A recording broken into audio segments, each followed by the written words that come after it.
예수님의 하루 일과는 무척 바빴습니다. 이날도 이제 다른 날과 마찬가지로 아침부터 예수님은 사람들에게 말씀을 선포하시고 병자들을 고치시고 또 비유로 하나님의 나라에 대해서 온종일 가르쳤습니다. 그리고 이제 저녁을 맞이했습니다. 그래서 고된 하루의 일과를 마치시고 예수님이 제자들에게 말씀합니다. 그날 저물 때에 제자들에게 이르시되 우리가 저편으로 건너가자 하시니 예수님은 이 땅에서 짧은 약 3년 반 정도의 그 기간 동안 하나님 나라를 선포하셨습니다. 그래서 그 짧은 기간 동안에 가능하면 많은 사람들에게 하나님 나라를 선포하고 또 말씀을 가르치시며 병자들을 고치시며 귀신들을 쫓으시며 이렇게 지나쳤습니다. 어쩌면 3년 그 기간이 짧은 기간이지만 주님께서는 그 짧은 기간에 엄청나게 많은 일들을 행하셨습니다.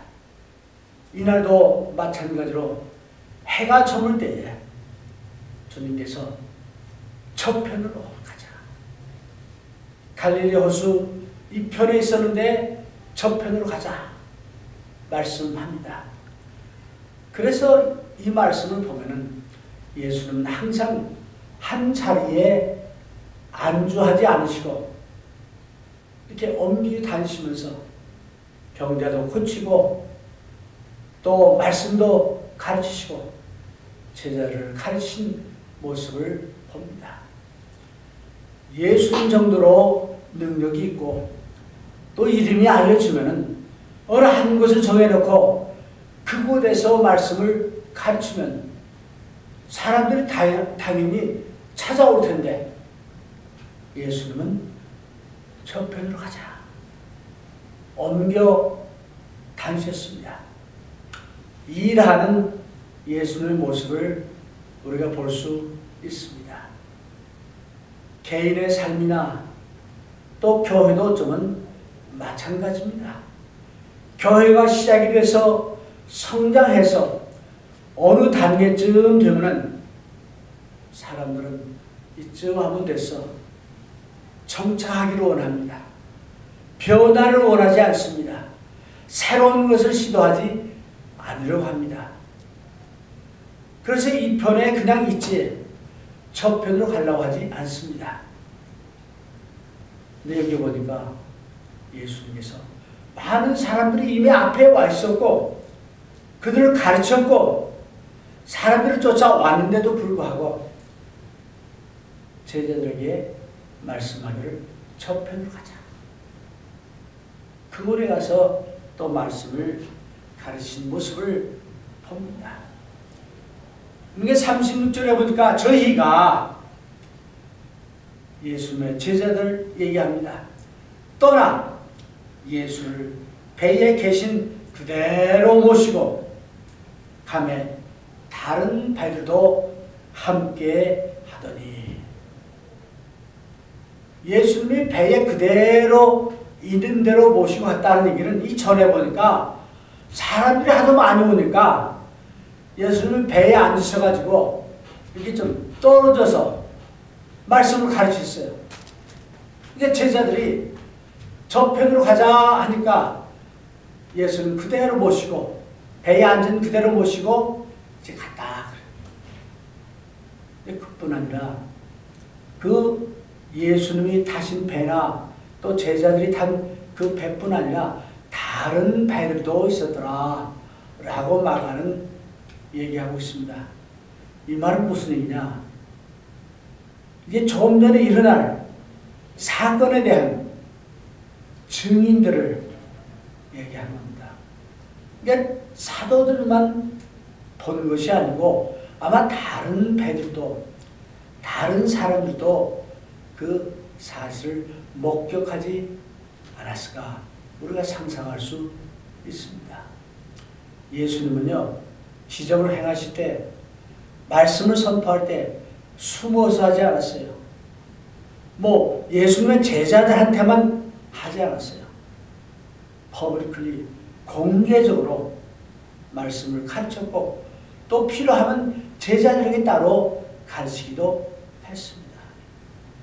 그래서 예수님의 그 말씀은, 복음은 비밀스러운 것이 아니에요. 어떤 거짓 교사들은 말합니다. 내가 특별히 하나님의 계시를 받았고 하나님의 능력을 받았기 때문에 나는 비밀스러운 하나님의 비밀을 알고 있다.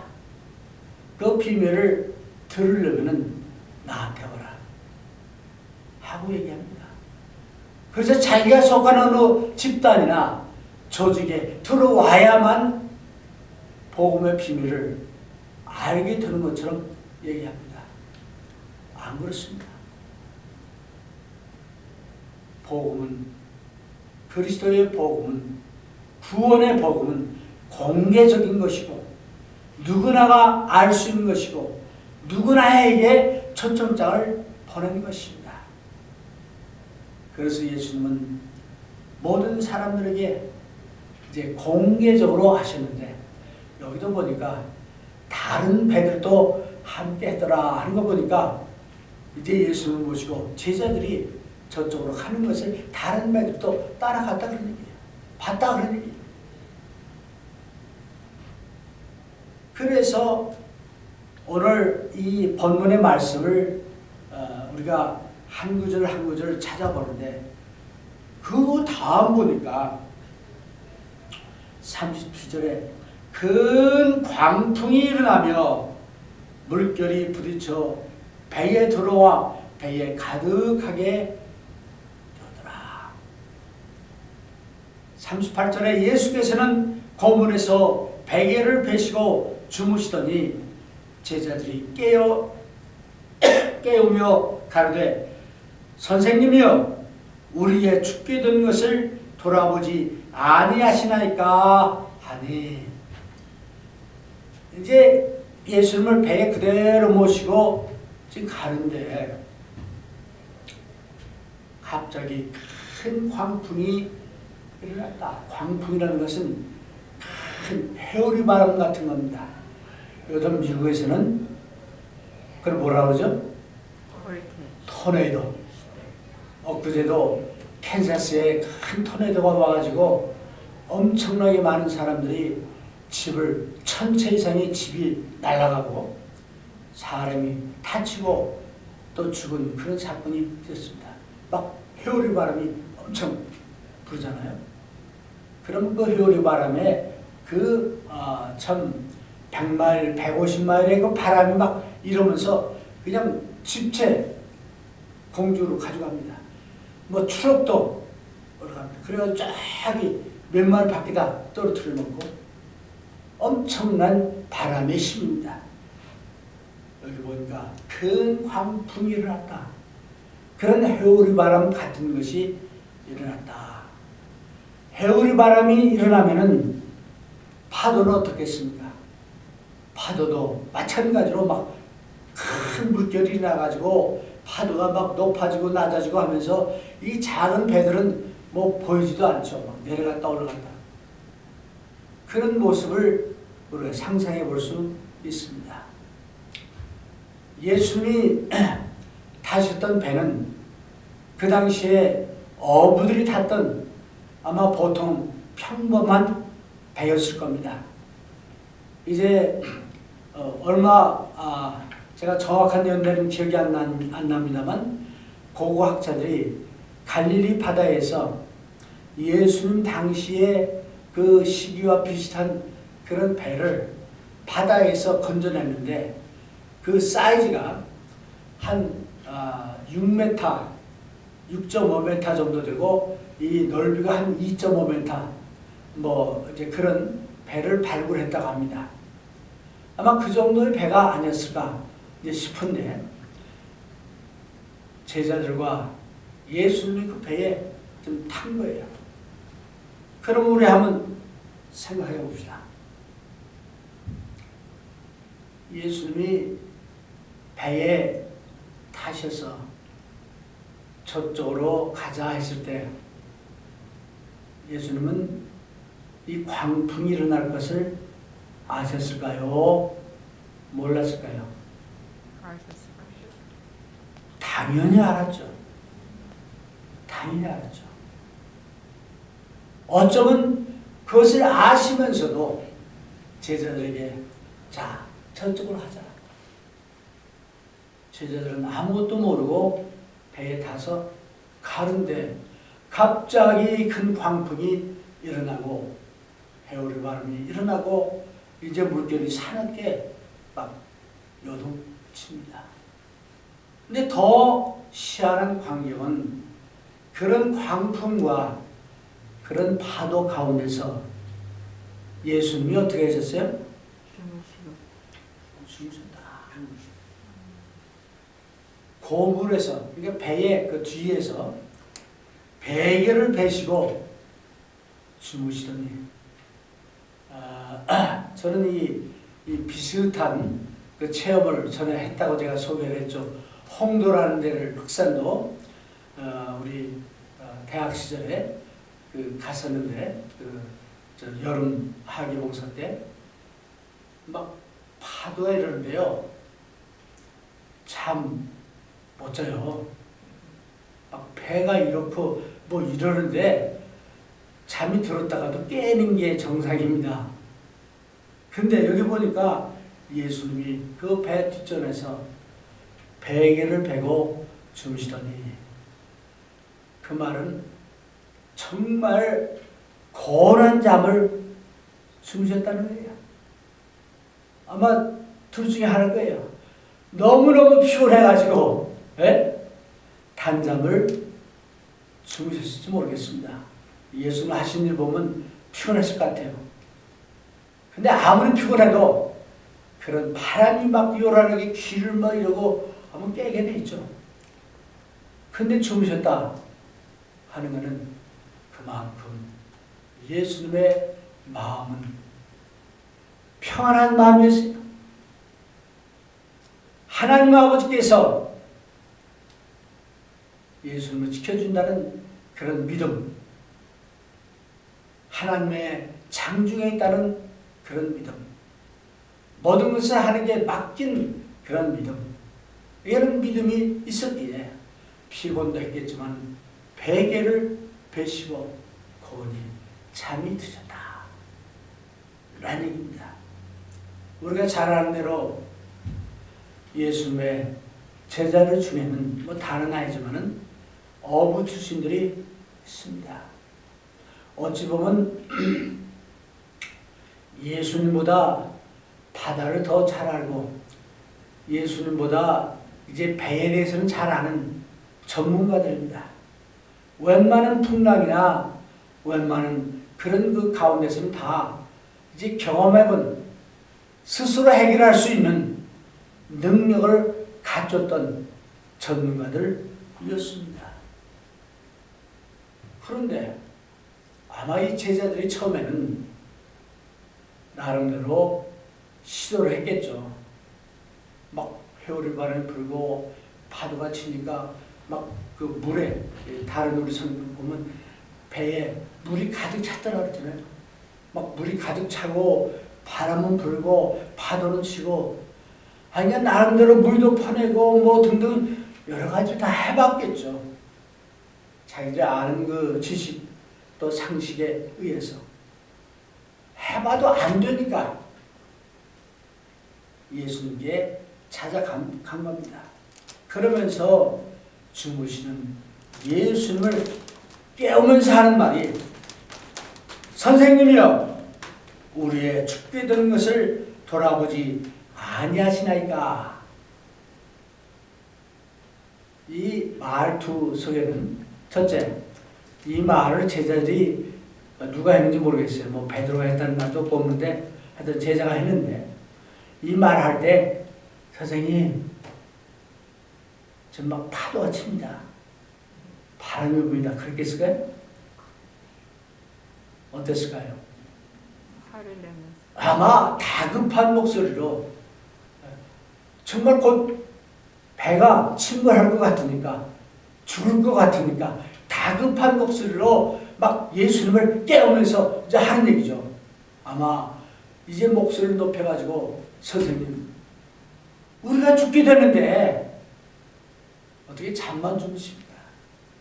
그냥 이대로 놔두실 겁니까? 하는 원망이 좀 가미된 아마 그런 목소리가 아니었을까요? 그래서 예수님을 깨우는 겁니다. 보통 우리가 살아가면서 폭풍은 갑자기 옵니다.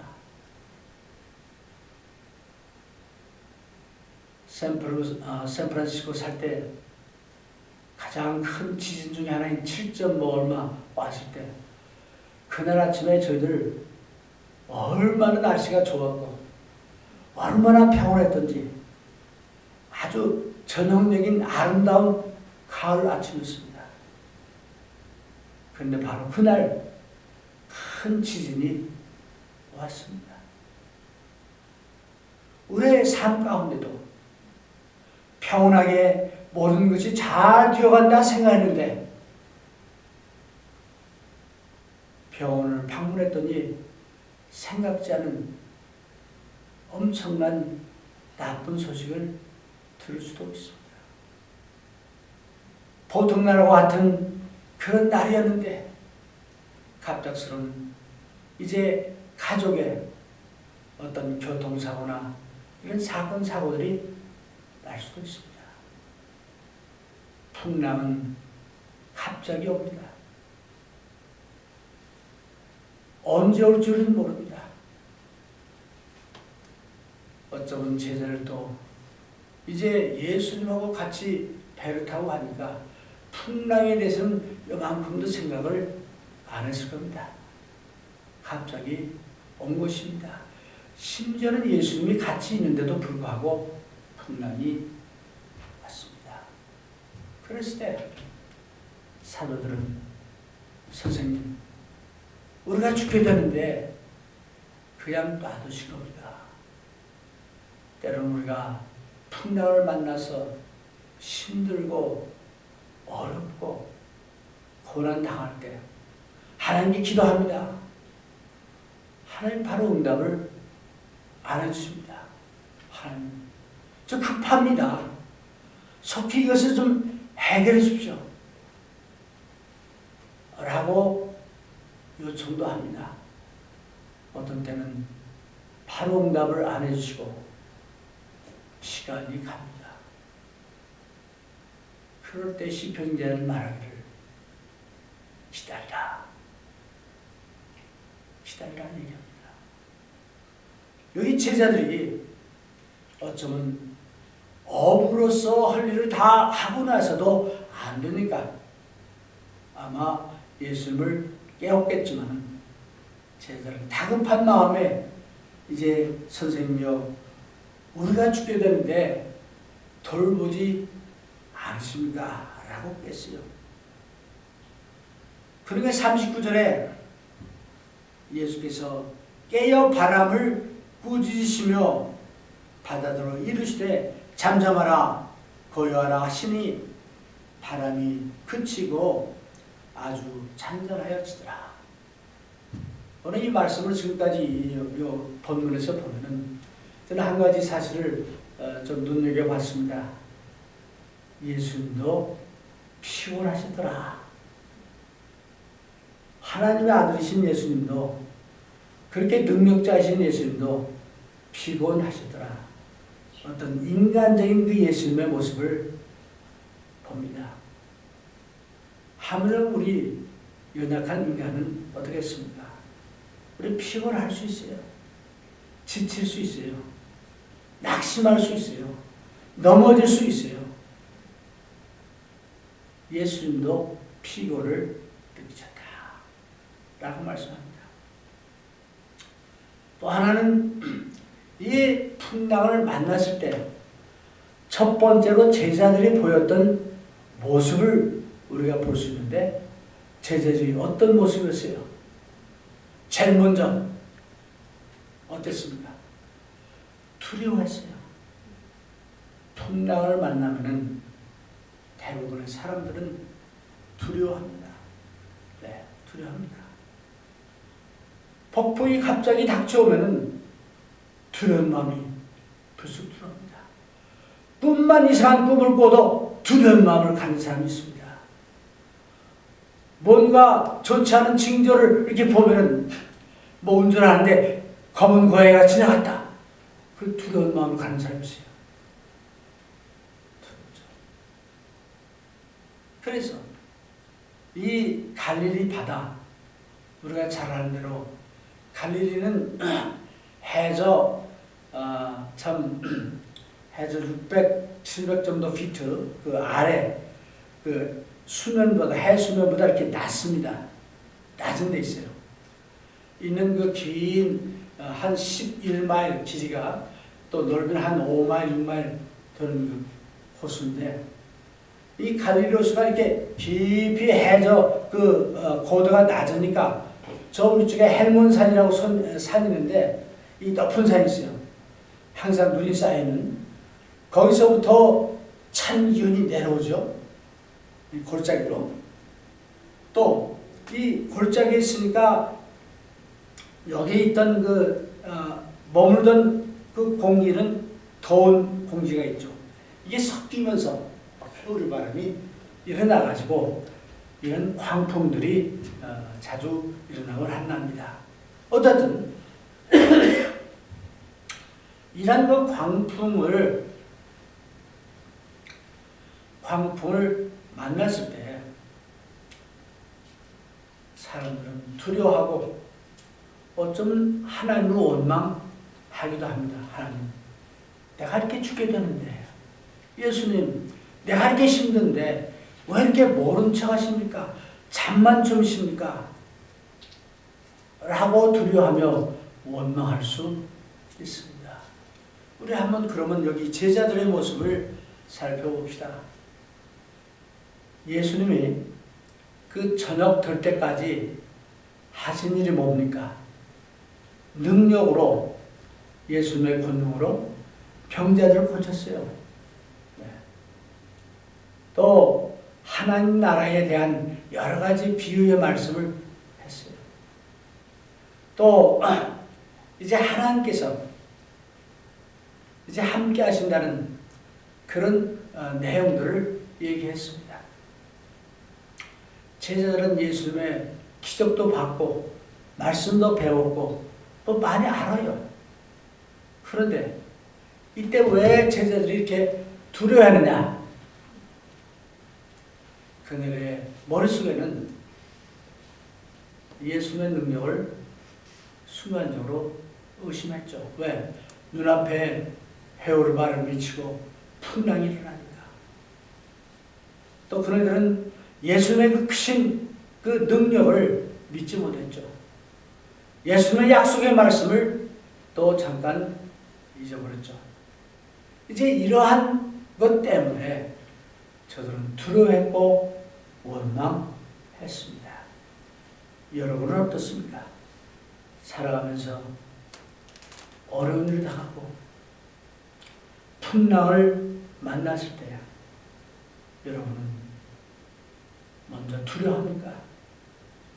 아니면 주님을 찾아서 하나님께 기도하며 하나님의 약속을 다시 한번 마음으로 새겨봅니다.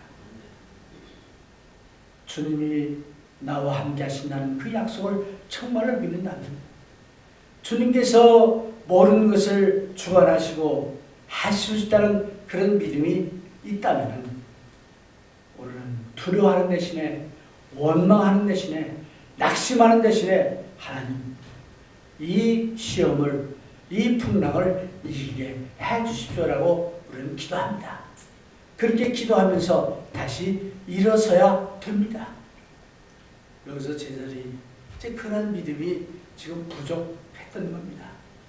그래서 예수님께서 정말 이 놀라운 기적을 다시 한번 하심으로 인해서 풍랑을 통해서 제자들의 마음속에 이런 믿음을 다시 한번 일깨워 주신 것이 아닌가 이렇게 생각합니다.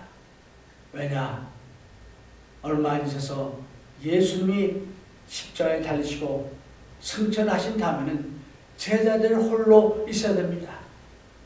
많은 핍박과 대적자들이 나타납니다.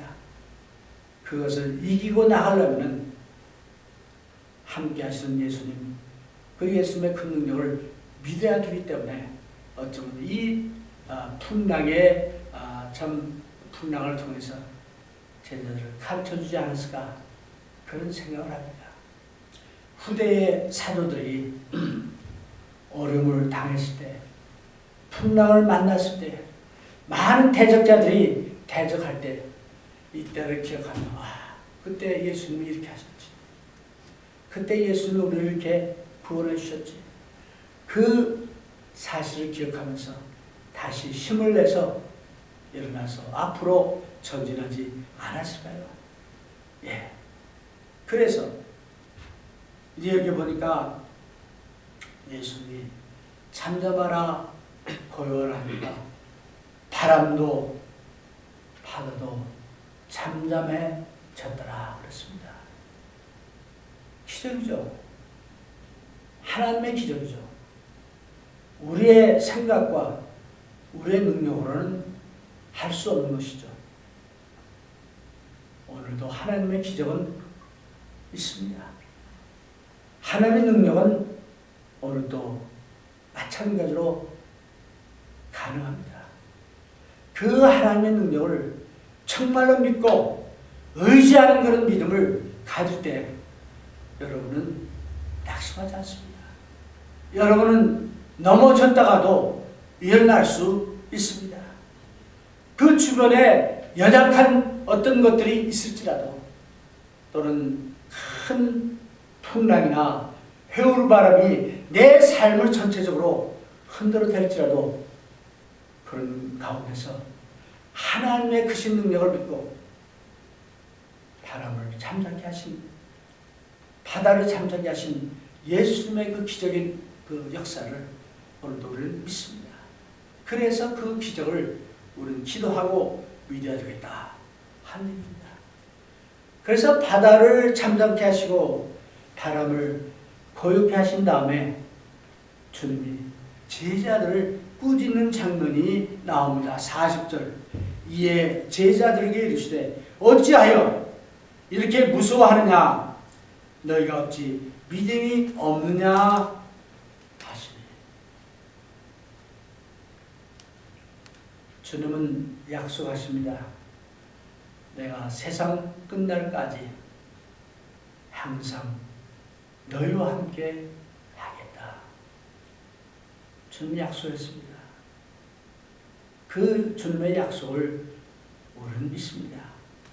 그래서 주님은 우리가 잘 될 때나 안 될 때나 편할 때나 풍랑이 일어날 때나 항상 주님이 나와 함께 하시고 주님이 나를 인도하시고 어디든지 이끄신다는 그런 믿음으로 살아야 되겠다. 그런 얘기입니다.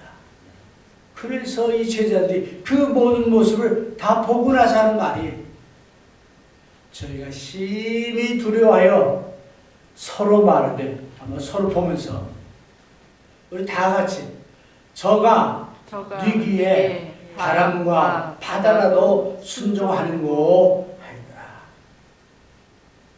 제자들은 서로 바라보면서 두려워하면서 저가 뉘기에 바람과 바다라도 순종하는가. 이제 질문을 하지 말고 우리는 묻지만 말고 믿읍시다. 폭풍을 만났을 때 먼저 주님을 찾읍시다. 주님께 우리의 모든 짐과 모든 걱정을 맡겨버립시다. 그래서 이 풍랑이는 정말 이 험난한 인생의 이제 바다에서 우리는 주님과 함께 항상 항해하는 여러분이 되어서 아까 부른 찬송처럼 정말 그 주 예수께서 풍랑을 잠잠케 하시고 주 예수께서 함께 하신 그 모습을 이제 우리는 믿고 생각하며 승리하는 여러분과 제가 되기를 주의 이름으로 축원합니다.